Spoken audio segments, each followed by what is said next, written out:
I always start my mornings the same way: coffee, a quick sweep of the tarmac, then a detailed pre-flight check of the helicopter.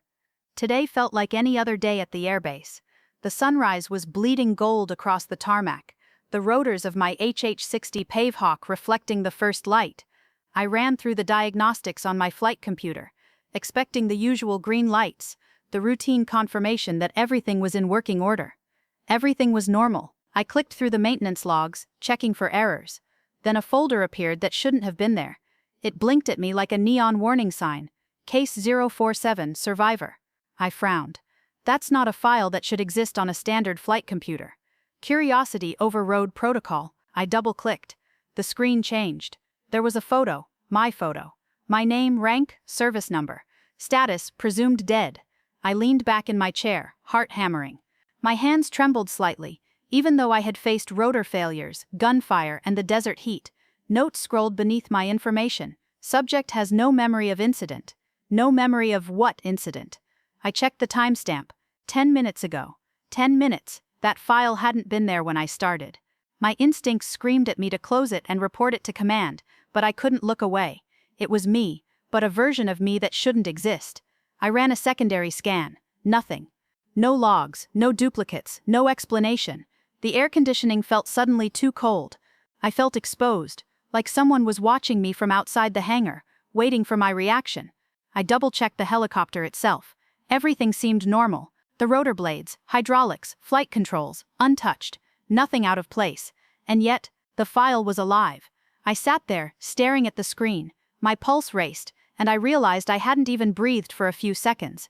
My fingers hovered over the keyboard. One wrong move could erase the file, could trigger, I didn't even know what. The logical part of my brain told me to shut it down, to call IT, to do anything normal.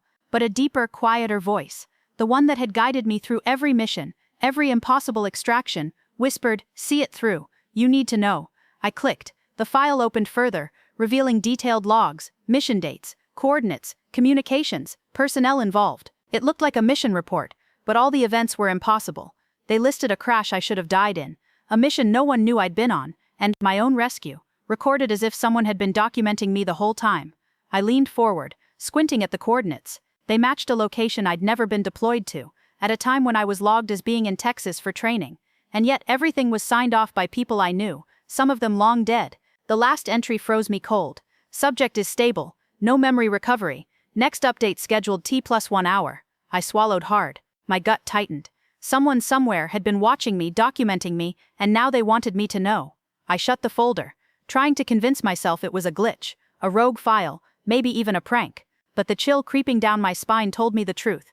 This was real, too real. Some secrets are buried for a reason, and this one was digging itself out. I looked up at the HH-60, gleaming in the sunlight.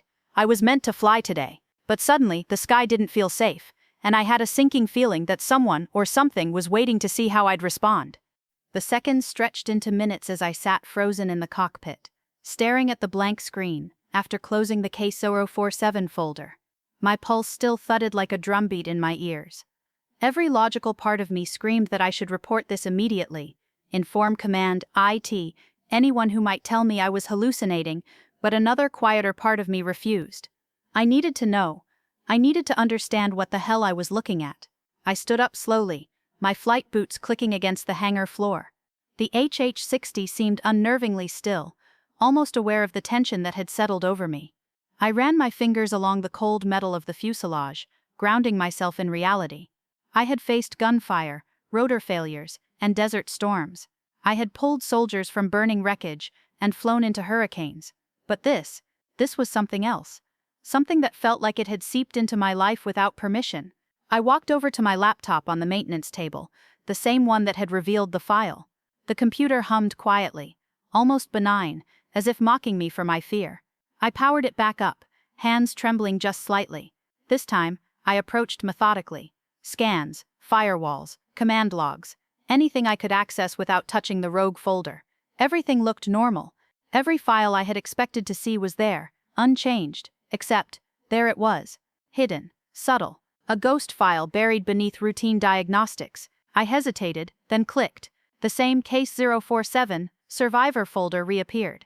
It felt like looking at a mirror I wasn't supposed to see, one that reflected a version of me I didn't understand. I opened it again, more cautiously this time, studying every detail. There were pages and pages of mission logs, coordinates, flight paths, times, people I knew, and some I didn't. Some of these missions had no official record, yet the data was meticulously detailed. Checklists, communications, even environmental conditions down to the wind speed and humidity at the moment of extraction. And then I saw it, a video file labeled Observation, Subject 047. My breath caught. There was a timestamp, yesterday. That made no sense. I hadn't been anywhere but the base yesterday, and the helicopter hadn't left the hangar. With shaking hands I clicked play. The screen went dark for a second, then a grainy image appeared. A cockpit, a jet I didn't recognize, and me, or someone who looked exactly like me. I blinked, rubbed my eyes. The figure moved with the same posture, same confident hand movements, the flight controls, the checklists, the radios, all precise, all practiced, all me. A voice crackled over the comm. It was faint, distorted, but unmistakable. Status check, Falcon 7. I froze. That was my call sign. My own voice? No, it wasn't. It was me, but not me. The hair was tied the same way. The suit fit the same. But something about the eyes, the tension in the shoulders, the way she exhaled sharply before touching the throttle, it was wrong. Then the comm clicked again. Subject deviation detected. Proceed to contingency coordinates. I leaned closer to the screen, my pulse racing. Contingency coordinates? Those were real, and they matched a remote training zone, a place no one had been dispatched to in years. And yet the folder's flight log said the mission had occurred yesterday. I shook my head. Maybe it was some kind of glitch, an elaborate simulation, a prank by IT. But the realism, the precision was terrifying. Every movement, every button press, every communication tone matched my training, my instincts, my habits perfectly. This wasn't AI generated. This was me. I pressed pause and leaned back, trying to steady myself. Sweat trickled down the back of my neck. Questions flooded my mind faster than I could process. Who made this? How is it possible? And why now? The hangar doors groaned in the wind. I glanced outside. The tarmac was empty. The sunrise had climbed higher, the soft golden light spilling across the helicopters. Yet I felt the weight of unseen eyes. Not a person, not a camera, something else. Someone knew I had seen this. I forced myself to focus. The first step was to document everything. Screenshots, timestamps, metadata. I had to be careful. One wrong move and the file could disappear, or worse, trigger some unknown alert. I worked meticulously, making copies, checking logs, cross-referencing the timestamps. Then a new folder appeared. I hadn't clicked anything. It simply materialized on the desktop. Subject 047. Add addendum. My fingers froze above the keyboard. I hadn't imagined the first folder. This one was even more detailed. Personal notes, mission critiques, and a map of my base. Not just the layout, but annotated paths, locations, times of activity. Someone, something had been watching me. Every move, every routine, every single day. I felt my stomach tighten. The quiet voice in my head, the one that had gotten me through every impossible flight, whispered again. You need to know, Emily. You need to understand before they come for you. Before I could react, the hangar lights flickered. My laptop screen glitched, then returned to the folder view, but now one file pulsed red. Next instruction. Immediate response required. I swallowed hard. Immediate response. I had no idea what that meant. Who was giving instructions? Was it a test, a trap, or a message meant for someone else? Someone who looked like me, someone who was me. I sat back, took a deep breath, and realized something terrifying. This was no longer just about a rogue file. This was about me, my life, everything I thought I knew. And suddenly, the sky didn't feel safe anymore. Not above, not below, not anywhere. I knew one thing for certain. I had to follow it. I had to find out who, what, and why. Because if I didn't, I wouldn't just lose answers. I would lose myself. And the clock was already ticking. I couldn't sleep. Not that sleep had ever been easy for me after missions that went wrong. After the hours spent hovering over burning deserts or watching civilians cling to life in the back of a Pavhawk. But tonight, the digital echo of that file case 047 had buried itself in my brain, replaying in endless loops. The coordinates. That was all I could think about. The ones embedded in the addendum folder. I traced them repeatedly on the base's secured map system. They pointed to a remote sector, miles from any active training grounds, just over rugged hills and an abandoned airstrip. The logs claimed a recent mission there yesterday. But no flight plan had been filed. No one knew I was going. I shook my head, whispering to myself, "This doesn't make sense, none of this makes sense," but the gnawing curiosity, the instinct that had kept me alive through impossible rescues, overrode my caution. I had to see it. I geared up as if preparing for a real extraction. Helmet polished, comms checked, harness tight. I was meticulous. Habits ingrained after 12 years of flying into chaos and coming back intact. Every knot, every strap, every checklist repeated in my mind as I climbed into the cockpit. The engines roared to life, filling the hangar with vibration and smoke. My hands, steady from years of experience, felt almost foreign as they traced controls I thought I knew by heart. But something about the mission today was different. The air felt heavier, more electric. Every light, every gauge, every subtle hum seemed amplified. The helicopter was no longer just a machine, it was my lifeline into a truth I wasn't ready to comprehend. The autopilot interface beeped unexpectedly, a soft, almost mocking alert. I stared at the screen. A new file had appeared. Mission Protocol 047, initiate. My pulse quickened. I shouldn't have touched it. Every rational fiber screamed to leave, call command, report a security breach. But I pressed accept. The route unfolded across my HUD, a path through the hills, then a sharp curve over what appeared to be a long-abandoned runway. But the strange part, the waypoints were precise down to the meter. They were tracking me.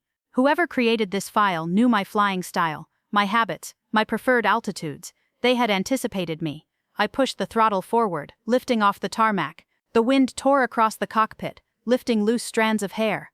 I could feel the vibrations in my seat, the hum of the rotors like a heartbeat. I fought the familiar temptation to turn back. Every instinct screamed danger, but I couldn't. Not now. As I ascended, the hills beneath me stretched into a rugged maze. I kept checking the map, every waypoint blinking like a heartbeat on my display. Then the first anomaly. A flash of light, distant, reflected on the metal of a crumbling tower on a ridge. At first I thought it was sunlight, but it flickered, a strobe, or someone watching me. My heart pounded. I focused, squinting through the canopy. There was no sign of life, no figure, only the ruin, alone, yet somehow, purposeful. I radioed the base. "Control, this is Falcon 7, initiating route 047. Do you copy?" Silence. Not the usual static. Not even a hint of background chatter. Just emptiness. A void where my voice should have carried. I tried again. Nothing. I felt my stomach drop. It wasn't interference. Someone had cut me off. Someone didn't want anyone to know I was flying this mission. The coordinates led me deeper into the mountains. Each pass, each ridge, was eerily familiar, yet completely foreign. I recognized patterns from my training, but nothing on any map matched these exact features. The air grew colder, thinner, sharper. The wind buffeted the helicopter more aggressively than usual. My knuckles whitened on the controls, every movement precise, deliberate, and then I saw it, the runway. It was old, cracked asphalt, weeds pushing through fissures, remnants of faded lines barely visible beneath years of neglect, and yet, in the middle of it, a light glimmered, faint, yet deliberate. A beacon, or a trap. I hovered, heart in my throat, and checked the HUD. All sensors indicated empty ground. No heat signatures, no movement. I set the helicopter down gently, the landing skids scraping the uneven asphalt. Silence. I stepped out, boots crunching gravel, rotor blades still humming above. The air smelled of dust and metal, old fuel and something colder, sterner. I felt watched, not by a person but by the environment itself. Every shadow seemed purposeful, every gust of wind deliberate. I approached the flickering light. It came from a weathered metal box. Heart racing, I crouched and opened it. Inside, a tablet, screen illuminated with my face, live feed, my own cockpit, my own flight, just a few minutes ago. But beneath it, a message. "You were never supposed to find this. Keep going." I froze, every instinct screaming to leave. But I couldn't, not now. The folder, the coordinates, the unknown watchers, they had threaded themselves into my life, and somehow I knew this was the only path forward. I glanced back at the helicopter. Alone, it seemed, vulnerable. My own seat still warm. The engines hummed softly, a reminder of the world I belonged to, yet one I might never return to in the same way. And then I noticed something impossible. Footprints leading from the shadows of the hills, perfectly matching the size and shape of my boots. My boots. But I hadn't stepped here yet. I turned slowly, scanning the perimeter, seeing nothing but cracked asphalt and broken concrete. The hairs on the back of my neck stood up. Someone, or something, had been here waiting. I swallowed hard, breath visible in the cold mountain air. This wasn't just a mission. It was a message, a test, and I was at the center of it. I took a deep breath, gripping the tablet. The screen pulsed again. A new folder appeared. Next phase, survival. And that's when I realized the truth. Whatever had been watching me, tracking me, documenting me, they weren't just observing. They were orchestrating. I had no choice but to step forward, into the unknown, into the past I didn't remember, and into a future that might not want me alive. I stood there gripping the tablet, staring at the faint glow of the cracked runway under the cold mountain sky. The footprints, impossibly my own, still led into the shadows beyond the ridge. My mind raced, trying to reconcile what I was seeing with what I knew to be true. Every mission I had flown, every rescue I had completed, suddenly felt smaller, almost trivial compared to what this folder, this case 047 suggested. The tablet pulsed again. Another folder had appeared. Phase 2, Engage Survival Protocol. My stomach tightened. Survival Protocol. For me. But I was alive. I had survived everything else. Every mission. Every impossible scenario. Why was this protocol here, waiting for me?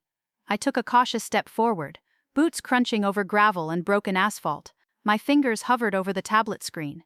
Every instinct screamed to turn back, to retreat to the helicopter, to call for help.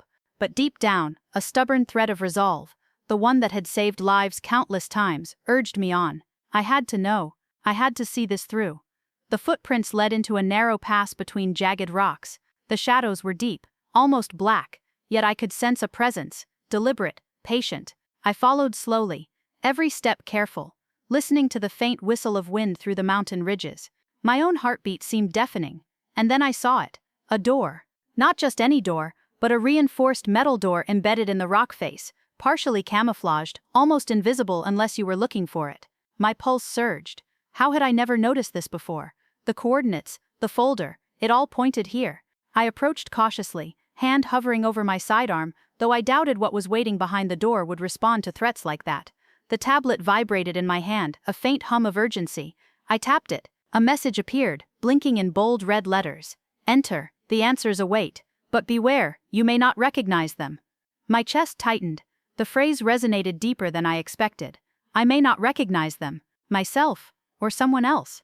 I exhaled slowly, trying to steady my nerves. Every training exercise, every survival drill I had ever run through, flashed through my mind.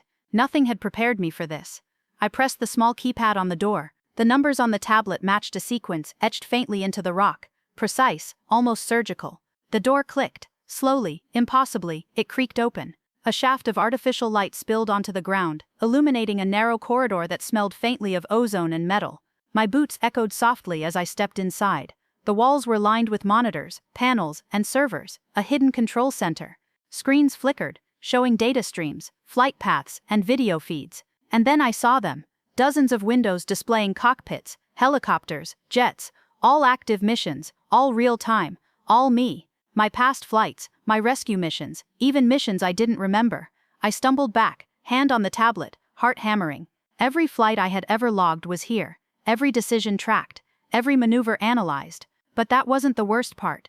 In the corner, a large monitor displayed a paused video, me, strapped in a jet cockpit, identical in every detail, except my eyes were harder, sharper, my posture more controlled, almost robotic, and the call sign flashed at the bottom, Survivor 047. I sank to my knees, unable to breathe. That was me, but not me. The tablet vibrated again. This time, a video began to play. A voice, calm, clinical, emotionless, spoke. Subject, observation phase complete. You have been selected for reintegration. Accessing memory sequence. My vision blurred. Memory sequence. Reintegration. My mind scrambled to process. Everything I knew about my life, my missions, my service. Was it all monitored, tested, controlled? My training, my instincts, even the feelings I trusted, were they my own, or had they been guided, shaped by someone else? A compartment in the wall slid open, revealing a series of folders, each one labeled with dates, missions, personal data, and psychological evaluations. I reached out and opened one. My heart lurched. Notes in my handwriting, detailed, precise, describing events I had no memory of, flight logs, coordinates, even conversations I couldn't recall. And then, the most horrifying discovery, a document labeled Phase Alpha, Termination Review. My eyes scanned the text. It described missions, failures, risks, and potential elimination of the subject, myself, me. The file detailed how to make sure I could never remember these sequences, how to remove all traces if I didn't comply.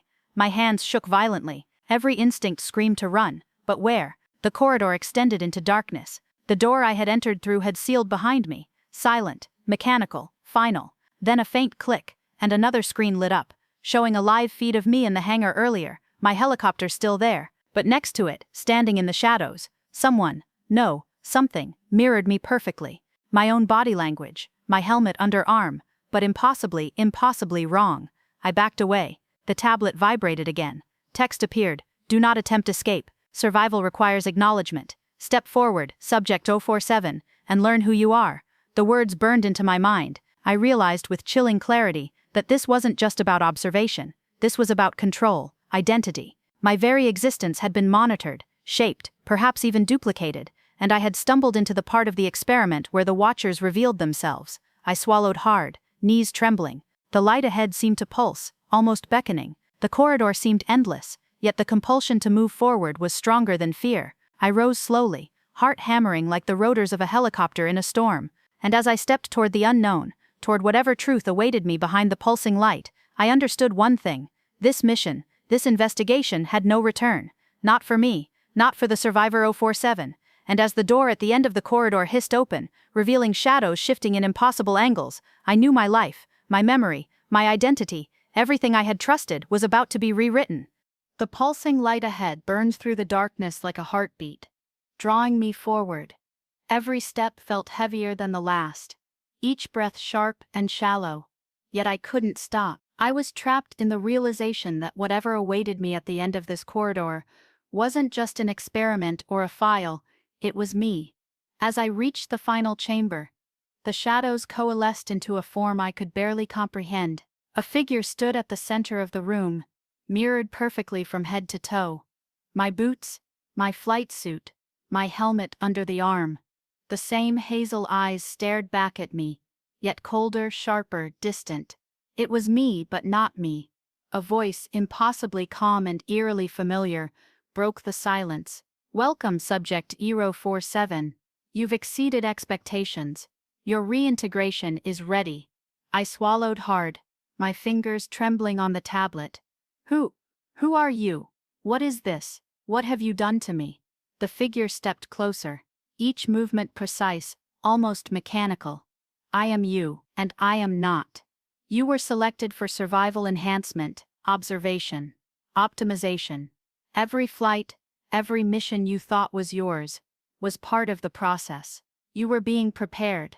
I felt my stomach drop, my mind raced, trying to grasp the scale of what I was hearing. Prepared. For what? For life beyond ordinary limits.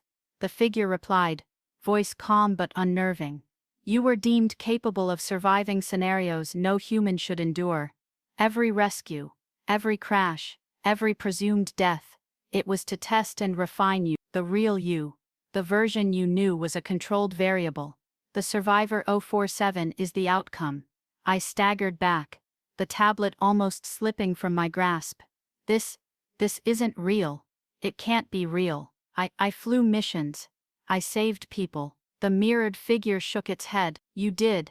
But you were also watched, monitored and catalogued. Every instinct you relied on, every choice you made carefully recorded. You were observed, because the world wanted to know if survival could be engineered, and you were chosen. A wave of nausea and disbelief crashed over me. My life, my identity, my memories, they weren't fully mine, and yet, somehow every moment of courage, every act of rescue, every heartbeat of fear had been real. I took a shuddering breath. Then, the folder, the coordinates, the files on my tablet.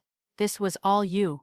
Yes, it said, stepping aside. Behind it, a vast chamber revealed a series of pods, each one labeled with a call sign and date. All subjects, all missions. You were never alone in being observed, but none survived fully. Only you. I stumbled forward, overwhelmed, staring at the pods, faces blurred by time, by camera angles, by memories I didn't have, but fragments I somehow recognized. Tears welled as I realized the scale. Countless lives monitored, countless missions played out as tests, But I was the one they deemed worthy.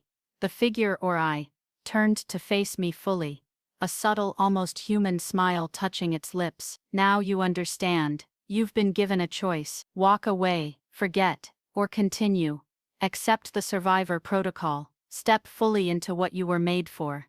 My fingers clenched the tablet like a lifeline. Step fully into what? Into yourself, the voice said softly. Every lesson, every mission, every memory, even those you don't recall will converge. You will be complete. Survivor 047 will be you, fully realized. But the path is not safe. You will be changed, perhaps forever. The room was silent again, except for the hum of machinery and the faint echo of rotors in my memory. My heart pounded as I weighed the impossible decision: retreat into the life I thought I had, grounded in familiar fear, or step forward into an unknown version of myself, a version refined, enhanced, designed to survive everything.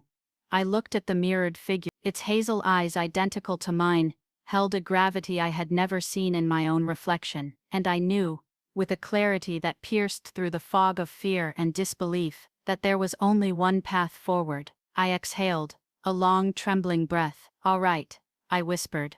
"I'll do it. I'll step forward." The figure nodded. "Good.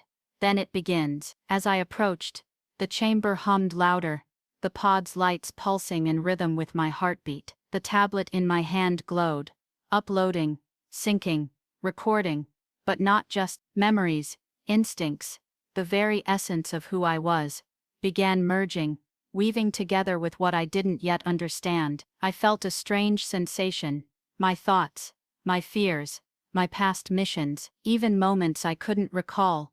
They surged together like a tidal wave, rewriting, refining, clarifying. I felt pain, yes, but also power, control, clarity I had never known. Survivor 047 wasn't just a designation, it was a state of being, a version of me tempered in fire, forged in the unknown. And then I realized, for the first time, fully, I wasn't afraid.